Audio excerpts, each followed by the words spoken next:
Welcome back. So, didn't get to quite start working back on the plane as soon as I thought. As soon as I got home from that trip, turns out we had water heater go bad and then leaks out in the well house, and that turned into a whole day of chasing different broken things. That's all fixed now, thankfully, so back at it on the plane. So here you see me finally finishing up the aileron gap seals, starting to rivet the gap seals to the skin, and they're just tiny little 3-3 rivets. However, as I suspected the last few times I was using the squeezer, it needed to be bled again because it no longer has enough strength to even squeeze those. So this is the setup for bleeding it, and I was dreading it because in the past this has really been a pain in the ass. So you take some automatic transmission fluid, you see me priming the syringe there with it, and then getting the air out, hook it up to the bleeder port, and you want to put the squeezer end as high up as you can. I just leave it clamped in that vise, put a tube on it into a cup. There you go. You see me squeezing it through, and didn't really have any bubbles. It just looks like it was a little bit low, which makes sense because I've had some seep out through some of the seals every now and then. It doesn't really seem to like temperature changes too much. Anyhow, got it all cleaned up, tested, and seems to work. So one go around, that was the quickest I've ever bled that thing. So back to squeezing these rivets. I'm doing the left wing there first. And what I didn't realize is for several of them, I wasn't holding the squeezer tight. And since it's just going through two thin pieces of aluminum, what it ended up doing on several of those is not having the flush head seat fully flush before it squeezed and sat. So as I run my finger across it, I could feel them raised.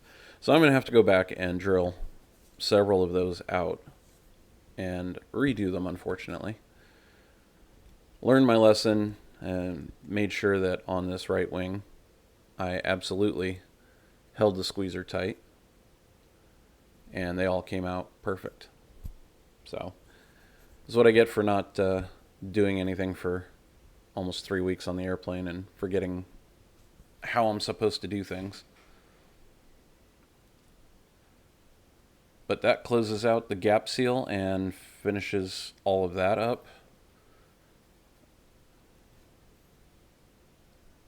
So decided it's time to move on to ailerons. The plans would have you go to putting the bottom wing skins on next once you're sure you've got everything in. I'm holding off on that for a little while just until I'm sure there's nothing else I need to get in there for. Like I said, that in the past there's a few components I may still add before I skin it. I may not. I'm not sure if it's going to add any value to do it ahead of time, but we'll see. But the ailerons get built just kind of like the elevators did, whereas you've got a folded over section of skin and they get stiffeners put on them. The material you see me working on now is for those stiffeners. And it's just a piece of angle. Vans puts notches in there for you. Yeah, there you go. All done. Vans puts notches in there for you so you've got lines to cut through. What you didn't see, what wasn't on camera between me peeling them and marking them, was cutting each one of them out, cutting all of the angles in them, taking them to the Scotch-Brite wheel, deburring and cleaning and dressing all of the edges. It was a lot of work. There's 32 of these in total between the two ailerons. But through the magic of editing, that's all done.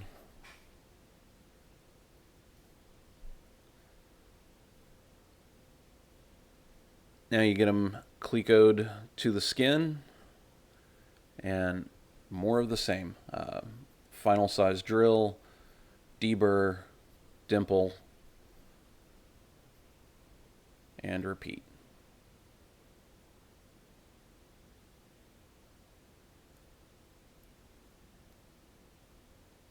As I'm recording this voiceover, it is now the next morning. This was yesterday for me, and I've gotten to the point where everything's done it's taken back apart, and I've got the stiffeners primed.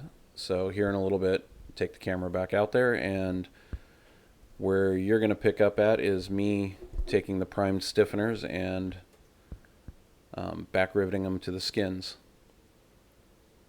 Well, after dimpling the skins. So that's probably what you'll see next. Dimpling the skins and then back riveting and getting these all set and ready to go.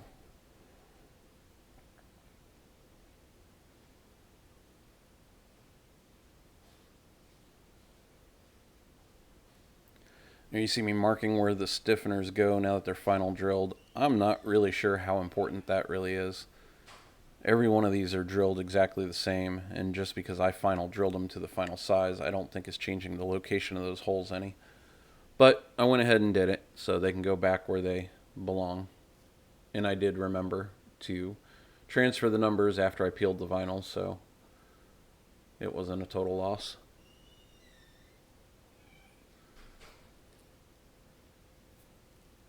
So now you got to deburr both sides of all of the holes on all 32 stiffeners. You get the idea.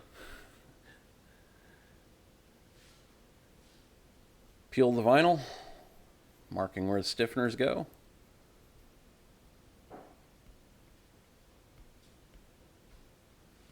And do the same thing with the skin.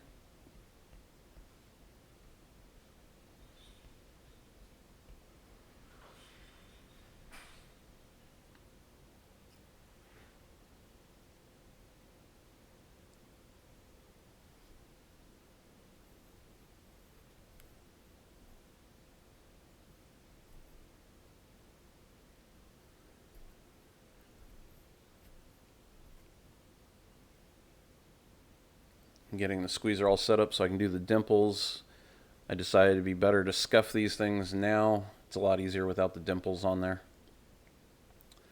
Got them all scuffed, remarked, and then it's just a matter of running them through the squeezer so I can dimple them all. It's actually the more fun process. Some videos in the background, and just a good way to sit there and relax for a little bit.